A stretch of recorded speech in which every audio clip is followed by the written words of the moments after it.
It's the official touring exhibition of the production Alice in Wonderland. Tim Burton, Walt Disney. Now, Tim Burton's been involved in this production for quite a while. For long before the script was finalized, before any film was shot, before the costumes were finalized, he was involved in the concept art, the ideas, the expansion of the story. Those of you who are intimately familiar with the work of literature are going to notice some differences. Some subtle, some not so subtle. In fact, one of them is rather obvious. You know, in the original story, Alice is just a little girl. But in this telling of the story, she's a full-grown woman in all her blooming beauty.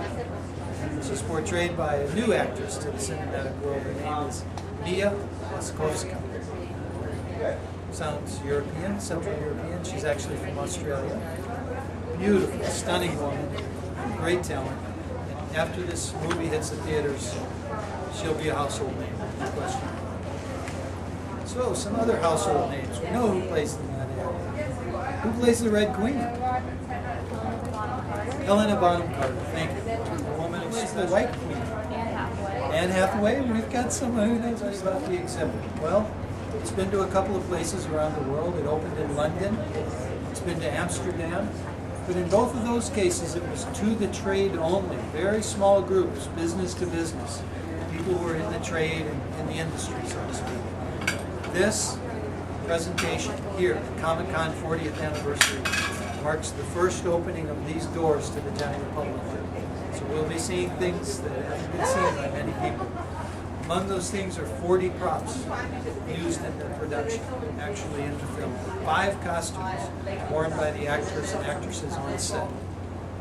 They're accompanied by sketches, original concept art, which differ quite a bit from the final production of the costume. So that's some of the big names, some of the big talent and creativity behind this production. You might have heard that Johnny Depp himself was here Thursday night, made a quick appearance at Comic-Con on a panel.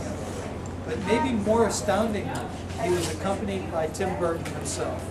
This is a man who has not made a public appearance in over 30 years. So we can infer from this that he's pretty highly invested in this production. He wants people to enjoy this. He wants you to know that it's something that he cares about and is really dear to his heart. And it shows in every bit of this film. Tim Burton is there. Well, we've all heard stories, we've all read stories, maybe hundreds of stories available about adventures on the high seas, hundreds of chronicles of the ancient battles of history, yes? There are hundreds of stories that will take us to the streets of the famous cities of the world. Paris at the Revolution, London at the turn of the century, the happy streets of Manhattan. All of these places we can visit hundreds of different stories, but there is only one tale in the annals of literature that describe and take us to the place we're about to visit as a group. Through those doors and down the rabbit hole. I wonder if you might lead us through those doors. Would you mind? You're up, man. Lead us in. Thanks very much. Nothing more appropriate than a young boy to take us where we haven't been before.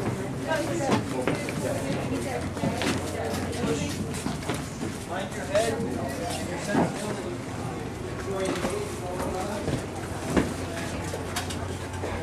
Whoa.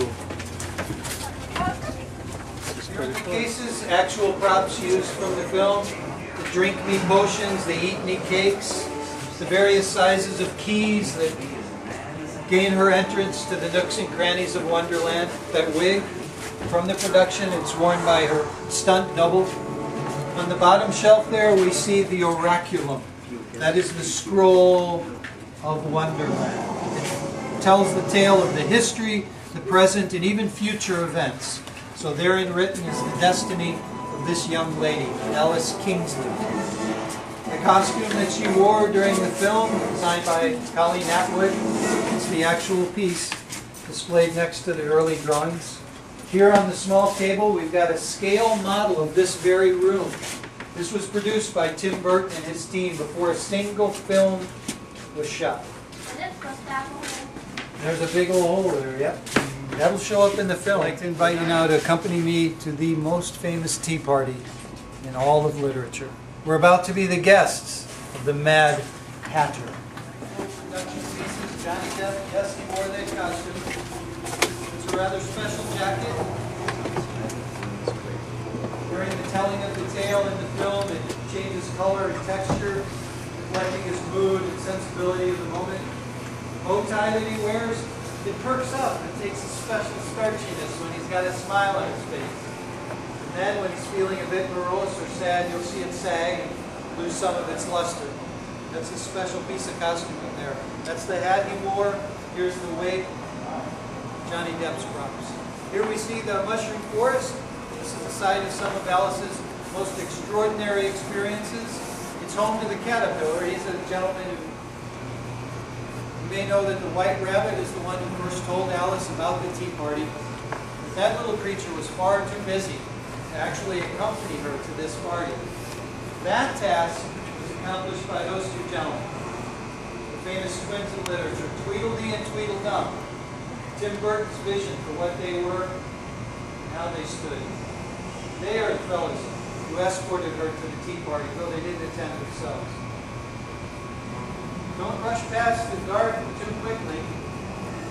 These flowers, my little friends here, you invest a moment or two with them, give them your attention, they'll reward you with an expression of their personalities. The white porcelain teapot with the blue Delft designs on it. That's the one that's actually used in the film. And at one point during the story, when Alice is at an especially diminutive state, she utilizes that teapot to hide away. She jumps inside, feeling safe and protected from some impending doom. The next couple chambers we're going to visit represent the court groups, the Red and the White Queen, respectively. The Red Queen, the Queen of Hearts, without a heart. The most heartless and cold creature in all the story, played by Helena Bonham. Along the wall here, we'll see actual props. The red spear mounted on the far wall, that's wielded by the Red Knight. Mounted there beneath the trailer screen is the executioner's axe. Reproduction of the original sketch from Colleen Atwood, how she felt the Red Queen should look, who underwent several changes. Here's the woman herself. This is the only lead character that they applied CGI technology to. They enlarged her head, reduced her body for dramatic effect. Most of the other characters are just enhanced with the magic of makeup, as we see here with Anne Hathaway. Her beauty undiminished, but still somehow she's been given a unique edge of surreal sensibilities. These are again the scale models produced by Tim Burton and his team of artists. Before the film went to production, he had a hard and fast idea of what he wanted these places to look like. Believe me, when they built the sets, they stuck very strictly to these plans and this vision.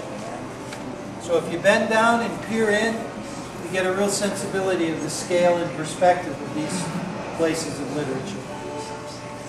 Along the left wall here, the armaments wielded by the White Queen's army. The sword of the Mad Hatter, the shield that he and Alice use.